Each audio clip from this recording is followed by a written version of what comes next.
Innal hamdalillah nahmaduhu wa nasta'inuhu wa nastaghfiruh wa na'udzu billahi min shururi anfusina wa min sayyiati a'malina may yahdihillahu fala mudhillalah wa may yudlil fala hadiyalah wa asyhadu an la ilaha illallah wahdahu la syarikalah wa asyhadu anna muhammadan abduhu wa rasuluh la nabiyya ba'dah.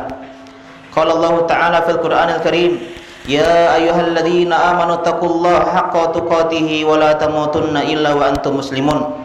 Wa qala ya ayyuhan nasu taqu rabbakumul ladzi khalaqakum min nafsin wahidah wa khalaqa minha zawjaha wa batha minhuma rijalan katsiran wa nisaa'a wattaqullaha alladzi tasaaluna bihi wal arham innallaha kana 'alaikum raqiba. Wa qala ya ayyuhalladzina amanu taqullaha wa qulu qawlan sadida yuslih lakum a'malakum wa yaghfir lakum dhunubakum wa may yuti'illaha wa rasulahu faqad faza fawzan 'azima. Fa inna ahsanal kalami kalamullah wa khairal hadi hadi Muhammadin sallallahu alaihi wasallam wa syarrul umuri muhdatsatuha wa kullu muhdatsatin bid'ah wa kullu bid'atin dhalalah wa kullu dhalalatin finnar. Sidang Jumat yang dirahmati oleh Allah Subhanahu wa taala, marilah kita panjatkan puji dan syukur kita kehadirat Allah Subhanahu wa taala yang telah memberikan kita begitu banyak nikmat sehingga kita mampu untuk menghadiri sholat Jumat berjamaah di Masjid Anwar yang kita cintai ini dalam rangka menjalankan sebuah ibadah, yaitu sholat Jumat berjamaah. Dan tidak lupa sholat beriring salam kita haturkan kepada Nabi besar kita Muhammad sallallahu alaihi wasallam, yang kepada juga keluarga beliau, kepada para sahabat-sahabat beliau dan para pengikut beliau yang setia mengikuti beliau hingga hari pembalasan tiba. Sidang Jumat yang dirahmati Allah Subhanahu wa taala, usikum wa nafsi bitaqwallah faqad fazal muttaqun. Marilah kita tingkatkan ketakwaan kepada Allah Subhanahu wa taala. Kita belajar untuk mengetahui kewajiban untuk kita kerjakan, kita belajar untuk mengetahui larangan untuk kita tinggalkan. Sidang Jumat yang dirahmati Allah Subhanahu wa taala. Pada suatu hari Rasulullah sallallahu alaihi wasallam sedang duduk di masjid bersama para sahabat-sahabatnya. Kemudian beliau mengucapkan, yatlu alaikumul ana rajulun min ahlil jannah. Akan datang kepada kalian salah seorang penghuni surga. Sahabat penasaran, siapa mereka? Siapa dia yang Allah Subhanahu wa taala, Nabi Muhammad SAW katakan penghuni surga, sedangkan beliau masih berada di dunia, masih berjalan menginjak bumi, sedangkan dia sudah diklaim dan dicap sebagai penghuni surga Allah Subhanahu wa taala. Ternyata yang masuk ke dalam masjid adalah seorang Ansor yang tidak banyak dikenal oleh sahabat-sahabat yang lain. Wajahnya basah bekas air wudhu, jenggotnya basah bekas air wudhu, tangan kirinya menenteng sendal. Dia pun duduk ke dalam masjid Nabi sallallahu alaihi wasallam. Keesokan harinya Nabi mengucapkan hal yang sama, yatlu alaikumul ana rajulun min ahlil jannah. Akan datang kepada kalian penghuni surga. Dan lagi-lagi orang tersebut adalah orang yang kemarin dengan jenggot yang basah sisa air wudhu dan tangan kiri menenteng sendal.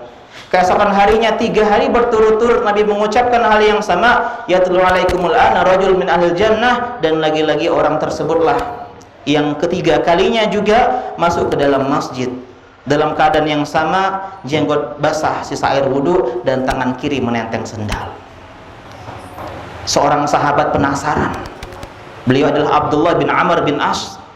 Beliau mengikuti apa amalan orang ini sehingga Nabi mengatakan dia penghuni surga sedangkan dia masih hidup di dunia. Diikutilah kemana dia pulang. Setiba orang tersebut ke dalam rumah, Abdullah bin Amr bin As memanggilnya dan meminta izin kepada dia untuk tinggal 3 hari 3 malam di dalam rumah orang tersebut.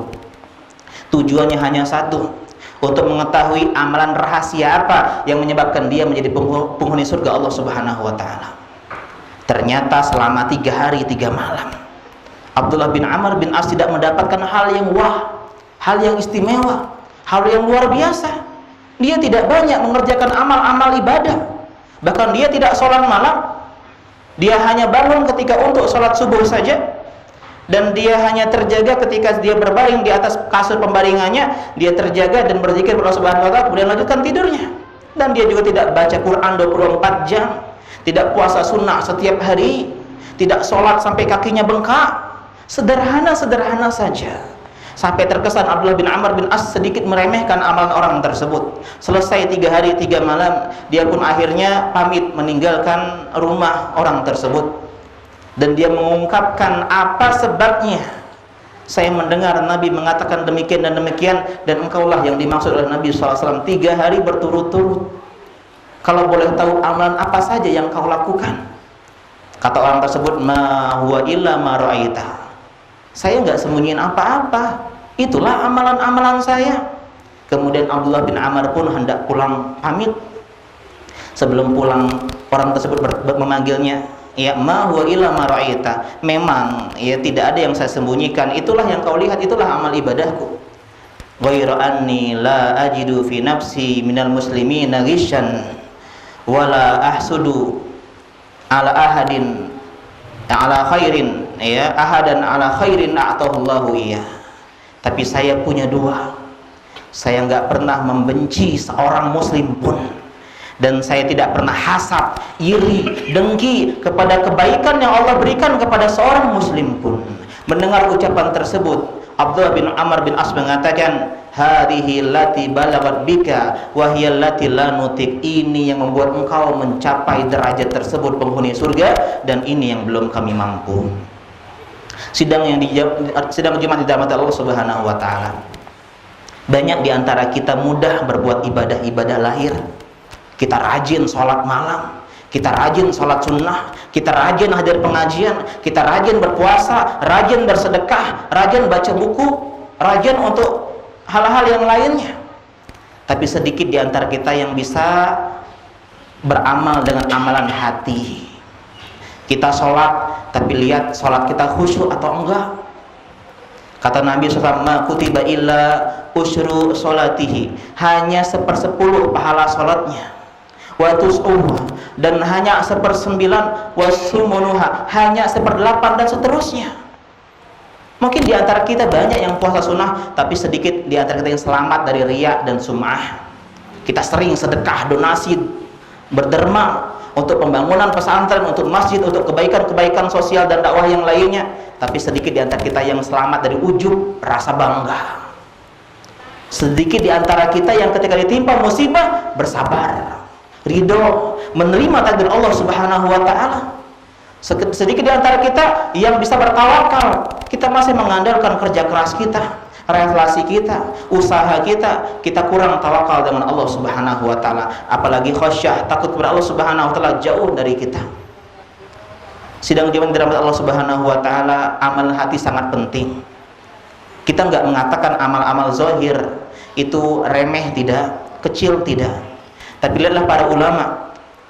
Imam Nawawi dalam kitab Riyadhus Shalihin, Arba'in Nawawiyah. Imam Bukhari dalam kitab Sahihnya. Imam Abdul Ghani Al-Maqdisi dalam kitab Umdatul Ahkamnya. Imam Baghawi dalam kitab Masabihus Sunnah dan Syarh Sunnahnya, memulai dengan hadis innamal a'malu binniyat, tentang amalan hati, niat, dan niat tepatnya di hati. Para ulama menyebutkan kenapa mereka membahas kitab fikih yang pertama kali adalah thaharah, bersuci.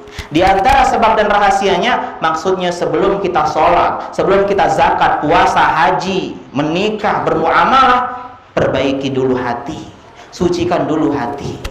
Karena banyak yang sholat tapi riya, banyak yang baca Quran tapi kurang tadabburnya, banyak orang yang beribadah tapi sedikit yang selamat dari riya dan sum'ah, gak ikhlas.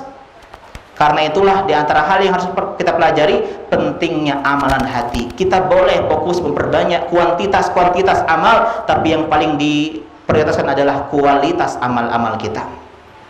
Di antara keutamaan ibadah hati yang pertama, dengan hati amal kecil jadi besar. Kata Abdullah bin Mubarak, rubba amalin saghirin tu'azimuhun niyah. Betapa banyak amal yang sepele, yang remeh, yang kecil jadi luar biasa besar gara-gara niat, gara-gara hati. Wa rubba amalin kabirin tusaghiruhun niyah, dan banyak amalan-amalan yang gede, luar biasa, istimewa, tapi menjadi kecil, remeh pun gara-gara hati, gara-gara niat. Sebuah kisah Seekor anjing di zaman Bani Israel sedang tawaf mengelilingi sebuah sumur, sedang kehausan, keadaan yaqtulahul atos, dikisahkan dia hampir mati kehausan. Kemudian seorang bayi min baghoya Bani Israel, seorang pezina. Bayangkan pezina yang setiap malam dia lalui dengan amalan yang diharamkan oleh Allah, bahkan termasuk dosa besar, bahkan dirajam kalau dia sudah menikah. Melihat seekor anjing tersebut, kemudian dia pun iba, dia mengambil, melepas sepatunya, yang sepatu perempuan memiliki tempat untuk mengambil air, dia ambil air dari sumur dan dia berikan kepada seekor anjing tersebut. Apa kata Nabi? Faghufira laha bihi, diampuni dosa ya seekor atau seorang pezina tadi terhadap kebaikan terhadap seekor anjing. Bayangkan hanya mengambil air minum, bukan manusia, bukan seorang muslim, seekor anjing yang haram dimakan, yang najisnya najis mughalladah, najis kelas berat. Tapi gara-gara hati, dia nggak butuh pujian. Seekor anjing nggak akan muji. Dia nggak butuh amalan kebaikan, balas jasa. Anjing nggak bisa membalas jasa. Tapi yang dia lakukan gara-gara niatnya yang benar, amalan hatinya, itu menyebabkan datangnya ampunan dari Allah Subhanahu wa taala. Sebaliknya, orang yang pertama kali masuk neraka bukan pembunuh, bukan pezina, bukan pemabuk, bukan pejudi, bukan koruptor, bukan begal, tapi orang-orang yang amalannya istimewa. Rajulun ustusyhida, orang yang mati syahid di jalan Allah Subhanahu wa taala. Rajulun ta'allamal ilma wa 'allamah wa qara'al Qur'an, orang yang belajar ilmu agama, kajian tiap hari, mondok dan jadi seorang ustadz dai berdakwah, ngisi kajian, khutbah dan semisalnya. Dan orang yang menghafal membaca Al-Qur'an. Yang ketiga, orang yang dermawan. Setiap ada donasi dia serahkan hartanya di jalan Allah Subhanahu wa taala. 3 orang itu yang pertama kali masuk neraka. Mendahului orang-orang ya, orang-orang yang lainnya, pembunuh, pezina, pemabuk, penjudi. Gara-gara apa? Gara-gara hatinya yang salah.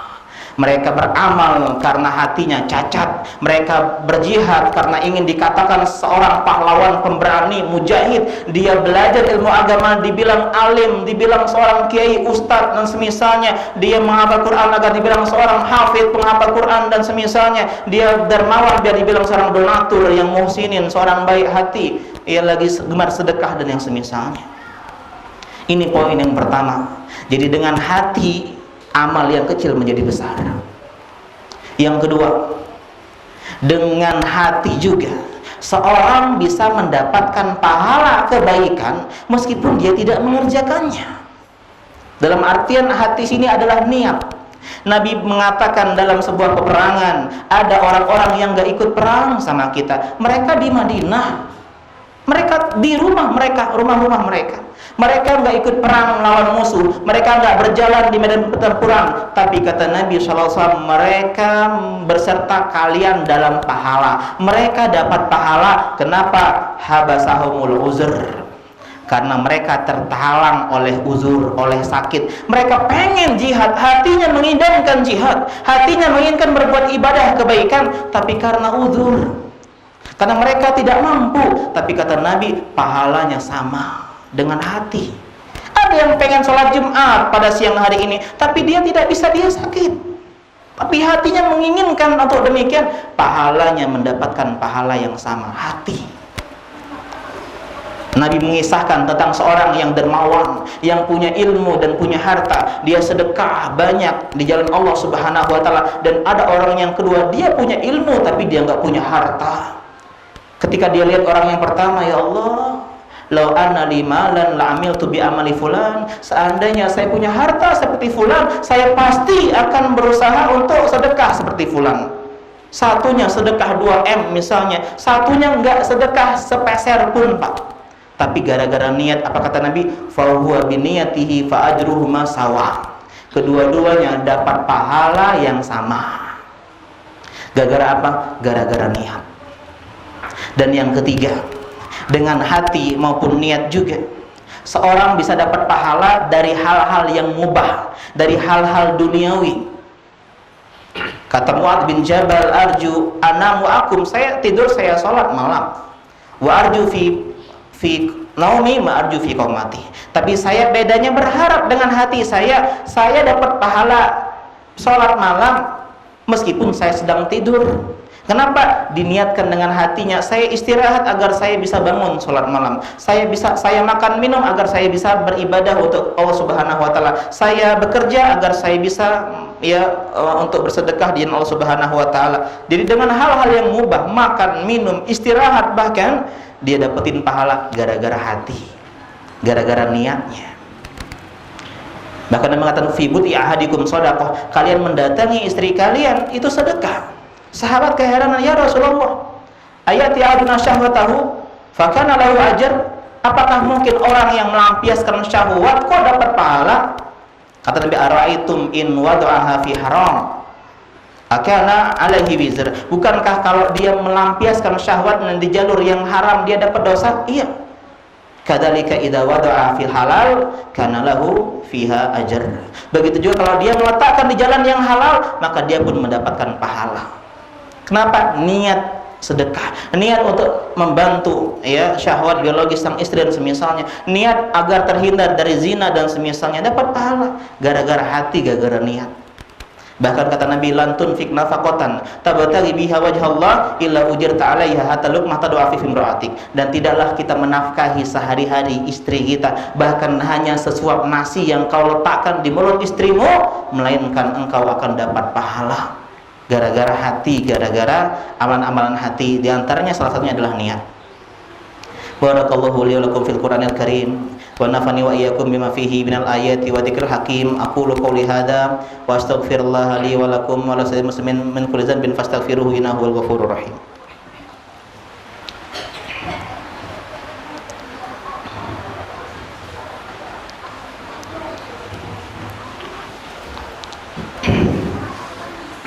Alhamdulillahirabbil alamin wa bihi nasta'in ala umuri dunya din wa ala alihi wa sahbihi ajma'in, amma ba'du. Sidang Jumat yang dirahmati Allah Subhanahu wa taala, di antara ayat yang awal-awal turun kepada Nabi sallallahu alaihi wasallam adalah surat Al-Muddatsir. Wa thiyabaka fatahhir, pakaianmu bersihkanlah. Di antara tafsir para ulama mufassir adalah hatimu bersihkanlah. Karena hati adalah tempat Allah melihat kita. Allah nggak melihat kita banyak rajin sholat, rajin kajian, rajin sedekah, tapi Allah melihat hati kita. Apa niat kita? Kita ikhlas atau enggak?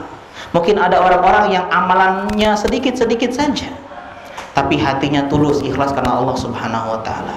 Dia orang yang bersyukur ketika dapat nikmat, dia bersabar dapat musibah, dia tawakal sama Allah Subhanahu wa taala.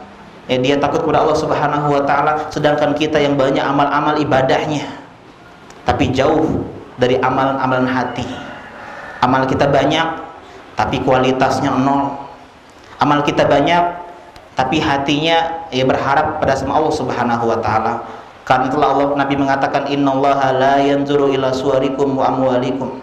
Allah enggak lihat rupa-rupa kalian, ganteng, cantik. Allah enggak lihat kulit kalian. Allah nggak lihat harta kalian, tabungan kalian, rumah kalian, kendaraan kalian, walakin yanzuru ila qulubikum wa amalikum. Allah lihat hati kalian dan amal perbuatan kalian. Kalau kita dilihat orang, pakaian kita kotor, kita malu, kita sedih, malu. Tapi kita nggak malu ketika Allah melihat hati kita bercokol. Di sana banyak penyakit hati, dari riya, sum'ah, sombong, hasad, iri, dengki, nggak sabar, nggak syukur, nggak tawakal, nggak takut sama Allah Subhanahu wa taala. Jadi marilah kita, tanpa meremehkan amal-amalan lahir, tanpa meremehkan amal-amal zahir, kita perbaiki hati kita. Karena dengan hati ini, amal-amal zahir pun akan menjadi lebih baik lagi. Ala wa inna fil jasad mudghah, di dalam jasad ada segumpal daging. Idza shalahat shalahal jasadu kullu wa idza fasadat fasadal jasadu kullu. Kalau baik daging tersebut, baik semua amal ibadahnya, anggota badannya. Wa idza fasadat, tetapi kalau dia buruk, dia sakit, dia kotor, maka akan rusak juga amal-amal ibadahnya, amal-amal anggota tubuh badan yang lainnya. Ala wahyal qalbu, dan itu adalah hati kita. Maka marilah kita berusaha untuk lebih fokus kepada esensi, hakikat dibandingkan hanya memperbanyak kuantitas. Kita sholat 2 rakaat tapi ikhlas karena Allah, jauh lebih indah. Kita baca Quran dengan tadabbur, dengan khusyuk, lebih jauh dibandingkan banyak tapi tidak khusyuk. Kita puasa sedikit, sedekah sedikit tapi ikhlas karena Allah. Hati kita latih untuk berbuat kebaikan ini meskipun berat. Semoga Allah Subhanahu wa taala memudahkan kita semua sehingga kita menjadi orang-orang yang seperti yang pertama tadi, dia tidak banyak amal ibadahnya tapi hatinya nggak pernah hasad sama orang lain, nggak pernah benci sama orang lain, hatinya salim, selamat, sehingga dia jadi penghuni surga Allah Subhanahu wa taala. Innallaha wa malaikatahu yusholluna 'alan nabi ya ayyuhallazina amanu shollu 'alaihi wa sallimu taslima. Allahumma sholli 'ala Muhammad wa 'ala ali Muhammad kama shallaita 'ala Ibrahim wa 'ala ali Ibrahim innaka Hamidum Majid. Allahumma ighfir lil muslimin wal muslimat wal mu'minin wal mu'minat ya al-ahya'i minhum wal amwat innaka qaribun sami'un mujibu da'wati ya qadil hajat. Allahumma inna nas'aluka ilman nafi'an wa rizqan thayyiban wa 'amalan mutaqabbala. Ya muqallibal qulub tsabbit qulubana ala dinik wa ya musarrifal qulub sarif qulubana ala ta'atik. Allahumma inna nas'alukal huda wa tuqa wal afafa wal ghinah. Rabbana zalamna anfusana wa illam taghfir lana wa tarhamna lanakunanna minal khasirin. Rabbana atina fid dunya hasanah wa fil akhirati hasanah wa qina adzabannar. Alhamdulillahirabbil alamin. Aqimus shalah. Allahu akbar.